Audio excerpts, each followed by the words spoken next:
മണ്ഡല മകരവിളക്ക് തീർത്ഥാടനം ആരംഭിച്ച 34 ദിവസം പിന്നിടുകയാണ്. അപ്പോഴും ശബരിമലയിൽ തീർത്ഥാടകരുടെ എണ്ണം വർദ്ധിക്കുന്നു എന്നുള്ളതാണ്. ഇതുവരെ ദർശനം നടത്തിയവരുടെ എണ്ണം 30 ലക്ഷം പിന്നിട്ടിരിക്കുന്നു എന്നുള്ളതാണ്.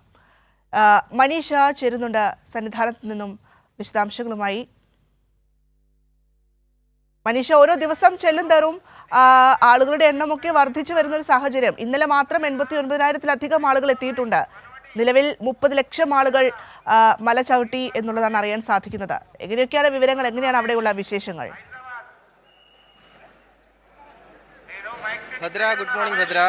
ശബരിമലയിൽ പതിവ് പോലെ ഇന്നും വലിയ തിരക്ക് തന്നെയാണ് നമുക്ക് കാണാൻ സാധിക്കുന്നത്. ഇന്ന് മകരവിളക്കിനായിട്ട് അല്ലെ മണ്ഡല മാസത്തിനായിട്ട് നട തുറന്ന് 35ാമത്തെ ദിവസമാണ്. കഴിഞ്ഞ 34 ദിവസങ്ങളായിട്ട് ഏകദേശം 30 ലക്ഷത്തിലധികം അയ്യപ്പന്മാരാണ് ശബരിമലയിൽ 18-ാം പടി ചവിട്ടി ദർശനം നേടിയിരിക്കുന്നത്. അവധി ദിവസമാണ്. എന്നിരുന്നാൽ പോലും വലിയൊരു തിരക്കാണ്. മുൻ ആഴ്ചകളിൽ, അതായത് മുന്നത്തെ ആഴ്ചകളെ സംബന്ധിച്ച് നോക്കുകയാണെങ്കിൽ ഞായറാഴ്ച ദിവസങ്ങളിലെ അവധി ദിവസങ്ങളിലൊക്കെ തിരക്ക് കുറവാകുന്ന ഒരു സാഹചര്യമാണ്. ഏകദേശം കഴിഞ്ഞ ഞായറാഴ്ചയിലെ അതിന് മുന്നത്തെ ഞായറാഴ്ചകളിലേക്ക് കണക്ക് നോക്കുകയാണെങ്കിൽ 65,000-നും 70,000-നും ഇടയ്ക്ക് ആളുകൾ മാത്രമായിരുന്നു ശനി ഞായർ ദിവസങ്ങളിലൊക്കെ ആയിട്ട് വന്നിരുന്നത്. എന്നാലിപ്പോൾ മണ്ഡല പൂജ അവസാനിക്കാറായി. ഇനി കേവലം 6 ദിവസം കൂടി മാത്രമേ ഉള്ളൂ. ഒരാഴ്ച ഇല്ല, 6 ദിവസം മാത്രമേ ഉള്ളൂ. അപ്പോൾ ഈ ഒരു ഞായറാഴ്ച അവധി ദിവസമായിട്ട് കൂടി വലിയ രീതിയിലുള്ളൊരു തിരക്ക് നമുക്കിപ്പോൾ 7 മണി വരെയുള്ള കണക്കുകളാണ് നമുക്ക് ലഭിച്ചിരിക്കുന്നത്. അത് പ്രകാരം ഏകദേശം 25,000-ലധികം, അതായത് 1/4 ലക്ഷത്തിലധികം അയ്യപ്പന്മാർ ശബരിമലയിൽ ദർശനം നടത്തി മടങ്ങിയിരിക്കുന്നു. വലിയ രീതിയിലുള്ളൊരു തിരക്ക് നമുക്ക് കാണാൻ സാധിക്കും. ഇത്ര തിരക്കുണ്ടെങ്കിൽ തന്നെ ആർക്കും ദർശനം ലഭിക്കാതെ പോകുന്നൊരു സാഹചര്യമില്ല. പോലീസ് കൃത്യമായി തന്നെ ആളുകളെ നിയന്ത്രിച്ച് നിർത്തുന്നുണ്ട്. ഇപ്പോൾ 18-ാം പടിക്ക് മുകളിലത്തെ ഈ ഫ്ലൈ ഓവറിലെ ദൃശ്യമാണ് നമ്മൾ കണ്ടുകൊണ്ടിരിക്കുന്നത്. 18-ാം പടിക്ക് താഴെയും വലിയ നടപ്പന്തലായിട്ട് വലിയ രീതിയിലുള്ള തിരക്കുകളുണ്ട്. കഴിഞ്ഞ ആഴ്ചകളിലേക്ക് അല്ലെങ്കിൽ കഴിഞ്ഞ അവധി ദിവസങ്ങളിലേക്ക് വെച്ച് നോക്കുമ്പോൾ ഇന്ന് വലിയ രീതിയിലുള്ളൊരു തിരക്കാണുള്ളത്. കഴിഞ്ഞ ആഴ്ചകളിലൊക്കെ ഈ വലിയ നടപ്പന്തലൊക്കെ ഒഴുങ്ങി നിൽക്കുന്ന ഒരു സാഹചര്യം ഉണ്ടായിരുന്നു. അപ്പോൾ ഇന്ന് അങ്ങനെയല്ല. ഇന്ന് വലിയ രീതിയിലാണ് തിരക്ക്. മറ്റൊരു പ്രധാനപ്പെട്ട കാര്യം എന്ന് പറയുന്നത് ശബരിമലയിൽ കേരളീയ സദ്യ ഇന്ന് മുതൽ ആരംഭിക്കുമെന്നതാണ്. കഴിഞ്ഞ ദിവസങ്ങളിൽ കൂടിയ ദേവസ്വം പ്രസിഡന്റ് കെ ജയകുമാറിൻ്റെ അധ്യക്ഷതയിൽ കൂടിയ യോഗത്തിൽ തീരുമാനമെടുത്തിരുന്നു.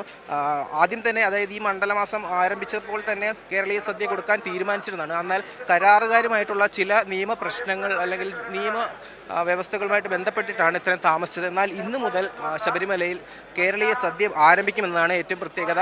മറ്റു പ്രത്യേകത എന്ന് പറയുമ്പോൾ മകരവിളക്കിനായിട്ടുള്ള ഒരുക്കങ്ങളും ഇവിടെ തുടങ്ങിക്കഴിഞ്ഞിരിക്കുന്നു. ഇപ്പോൾ മണ്ഡലപൂജ 26-ാം തീയതി തങ്കയങ്കി ചാർത്തി 27-ാം തീയതി നടയടയ്ക്കും.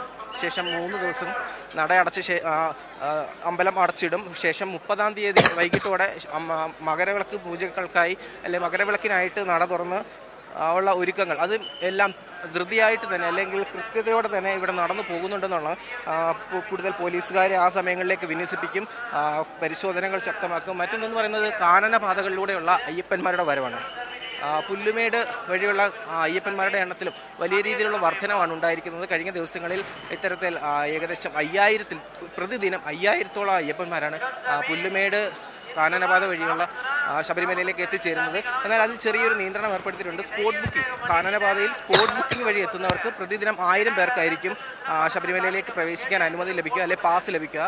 എന്നാൽ വിർച്വൽ ക്യൂ വഴി അല്ലെങ്കിൽ മുന്നേ കൂട്ടി ബുക്ക് ചെയ്തവർക്ക് ഇത്തരം ഈ 1000 എന്നുള്ളൊരു നിബന്ധന ബാധകമായിരിക്കില്ല. ഭദ്ര.